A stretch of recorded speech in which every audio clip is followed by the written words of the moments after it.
Olá, boa noite a todos. Quero agradecer a presença, quero também saudar a toda a equipe espiritual de sustentação e de trabalho do nosso Espaço Hamed.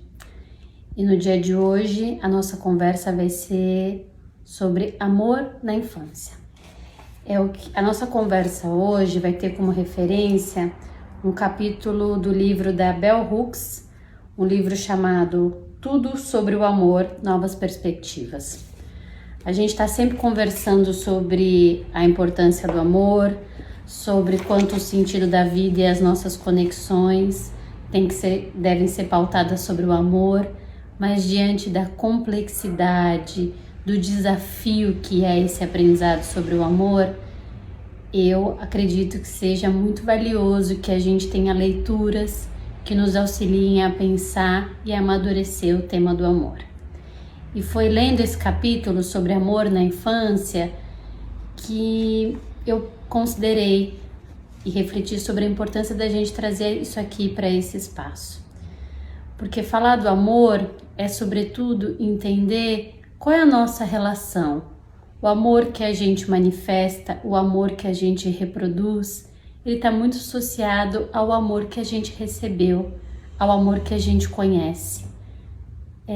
Eu, como psicóloga, acredito que tudo aquilo que a gente faz parte de alguma referência.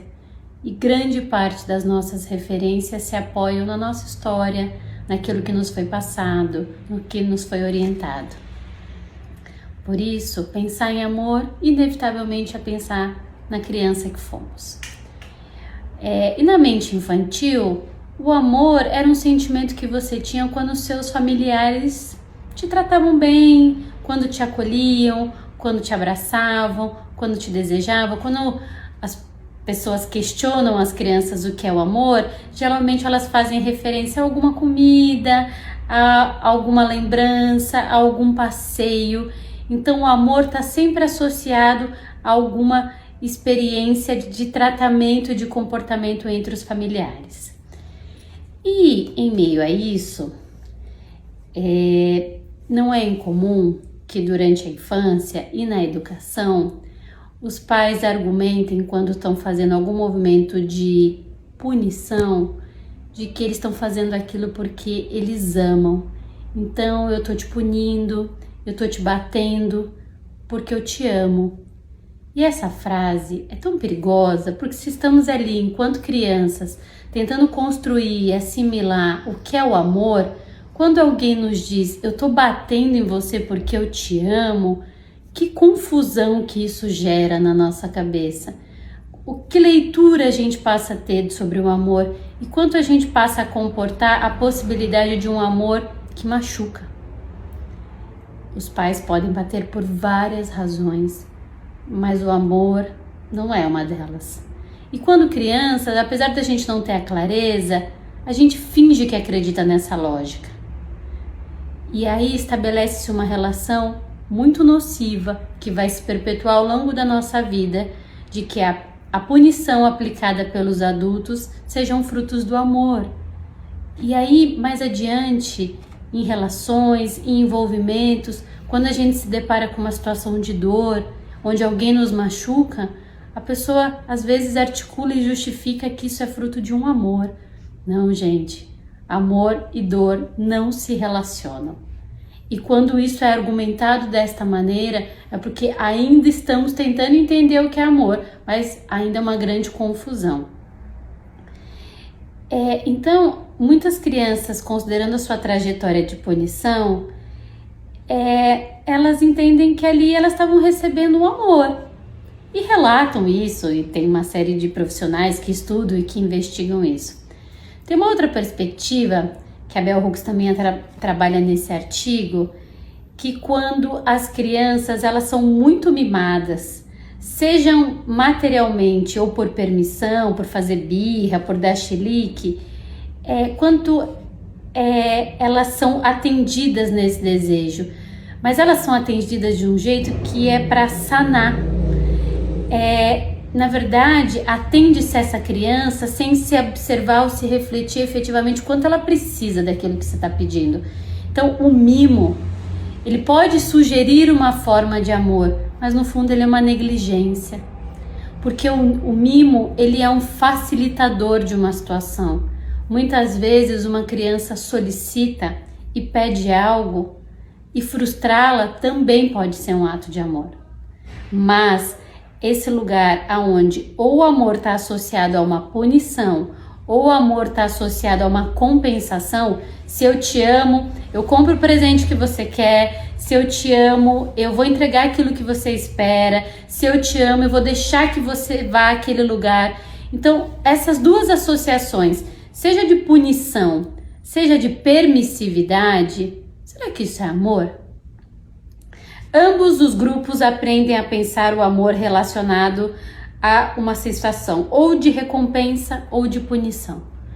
E aí a gente vai criando esse universo do amor que precisa ser alvo de presentes, de bajulação, quando às vezes por detrás de toda essa materialidade que está sendo ofertado não tem uma afetividade propriamente. E quanto isso gera uma confusão.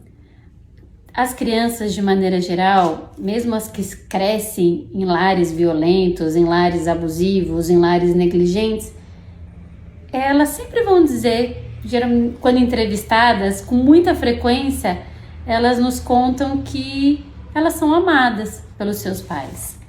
E quando questionadas sobre a maneira com que são tratadas, se existe algum abuso, elas argumentam que isso acontece porque a mamãe ou o papai gostam de mim e que eles querem que eu faça tudo certo. A gente não invalida que os pais realmente amem, mas nesse processo a criança associa, estabelece construções que desvirtuam o que é o amor. E a gente está falando da regra, do abuso, da imposição. É muito difícil pensar que as crianças possam crescer em ambientes hostis e violentos, mas talvez a gente tenha que reconhecer que, na verdade, a grande maioria das crianças estejam crescendo em lares assim. Porque para uma criança crescer num lar, num ambiente onde exista amor, a gente necessariamente precisa estar lidando com pais que sabem o que é amar. E aí, nesse ciclo, quanto esses pais também vêm de trajetórias e experiências difíceis e abusivas dentro das casas em que eles cresceram. Quanto não é incomum que às vezes em conversas a gente ouça adultos afirmando de quanto a conduta mais opressora, de quanto o fato do pai ou da mãe terem dado determinadas palmadas, quanto aquilo configurou para que você se torne uma boa pessoa. Será que é isso que te tornou uma boa pessoa? Será que foi a punição que tornou isso? Será que a única via de estabelecer esse lugar com uma pessoa é pela via da punição? E articular isso a uma experiência de amor? Que confusão é essa que a gente gera para as crianças, mas que a gente continua replicando enquanto adultos? Muitas vezes as crianças vivem em ambientes onde elas são abusadas verbal e fisicamente. E elas crescem num ambiente onde elas não têm voz, porque elas estão submetidas a essa ordenação de um adulto ou de alguns adultos que entendem o que é melhor para ela. E claramente cabe a esses adultos a gestão mas qual é a necessidade de ouvir o que aquela criança manifesta, o que aquela criança está tentando externar e comunicar?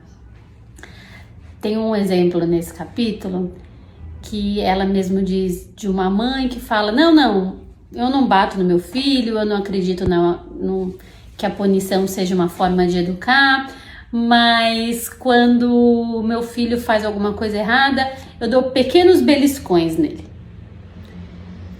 E ela narra isso na convicção de que o que ela está fazendo não é um ato violento, que ela está dando beliscão, que é uma forma de delimitar. E aí a autora, ela faz uma contraposição e fala, então, se você estiver saindo com uma namorada e ela tiver um comportamento que você julga inadequado, você vai começar a beliscar ela também? Porque se você o fizer, se for uma pessoa mais consciente, razoável, vai te dizer que aquilo é uma violência, é um abuso e que a pessoa não vai se submeter àquilo. Mas por que quando se trata de uma criança, tá tão estabelecido que o adulto tem este poder sobre o corpo da criança? Que cabe ao adulto fazer um movimento físico para delimitar um comportamento da criança. E mais uma vez, articulando este movimento a um amor. Então, é claro que as crianças excedem, elas precisam de limites. Meu ponto aqui, em nenhum momento, é questionar se as crianças têm que ter ou não limites. É fundamental. É um ato de amor, inclusive.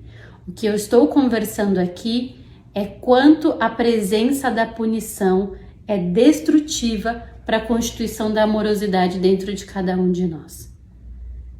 Os nossos pais fizeram o que sabiam e que podiam, na melhor versão, no conhecimento que eles tinham. Mas pensando hoje no saber que a gente possui, nas reflexões, quanto nos é importante amadurecer a forma e a maneira com que a gente manifesta o amor. Quanto é neste amadurecimento que as relações se beneficiam e amadurecem. E tem uma frase que para mim ela é central nesta conversa, que é: não pode haver amor sem justiça. Qualquer coisa que aconteça que não seja respeitado a voz, a necessidade, não estou dizendo se submeter ao desejo de uma criança, mas ouvir o que ela está dizendo, ainda que ela não possa ser atendida, ainda que seja uma solicitação de birra, como é que você vai delimitar, recusar de uma maneira justa?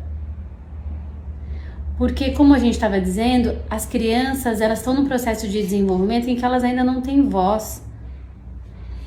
E diante disso, elas crescem em ambientes onde muitas vezes elas são exploradas ou oprimidas.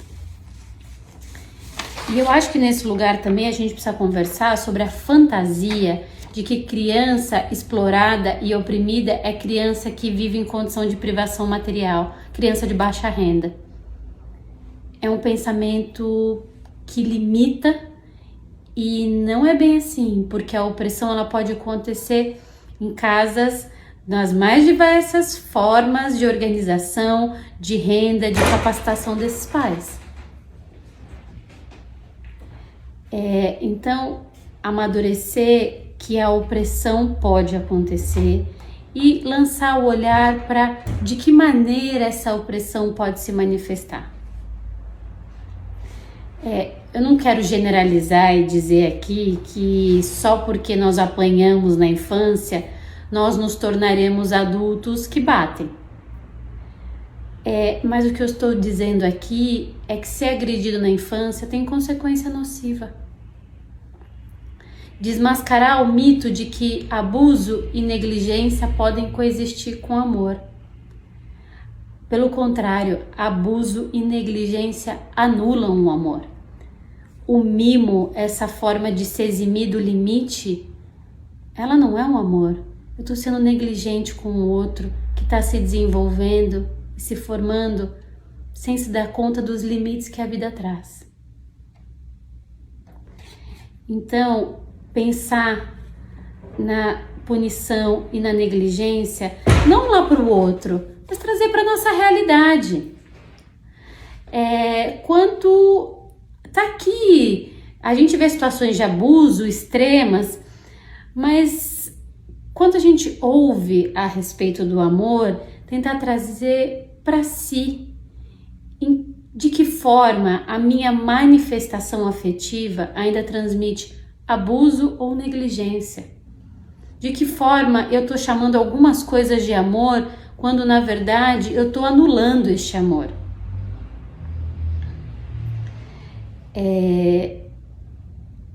E conhecer essa trajetória, olhar para isso, é cuidar pra gente e desenvolver uma